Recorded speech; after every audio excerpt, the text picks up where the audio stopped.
Après 4 mois de mobilisation, les syndicats tentent de maintenir la pression avant la nouvelle manifestation nationale le 6 juin prochain. Ce matin, la CGT du Rhône a manifesté à Vénissieux, toujours avec le même mot d'ordre, non à la réforme des retraites. Stéphanie De Silgui et Jade Terlinck.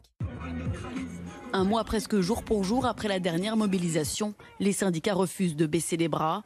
Depuis le 19 janvier, Gilles, salarié dans l'industrie, a participé à toutes les manifestations.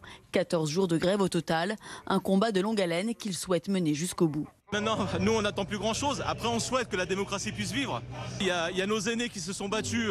On vient de quitter le boulevard Ambroise-Paré, on y est toujours d'ailleurs, qui se sont battus pour que les femmes et les hommes de ce pays aient un statut social, et on ne le laissera pas partir comme ça. Même détermination dans le domaine de la santé. Dans le cortège, une centaine de personnes, dont de nombreuses femmes travaillant dans le secteur médical.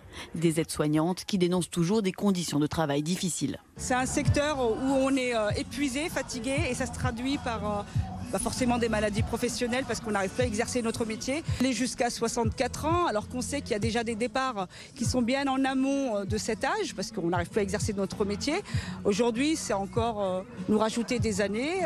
Partir à 64 ans, c'est juste pas possible pour un soignant. La prochaine grève nationale est prévue le 6 juin. Les syndicats appellent d'ores et déjà à la mobilisation, même s'il sera difficile de battre la participation record du 23 mars dernier.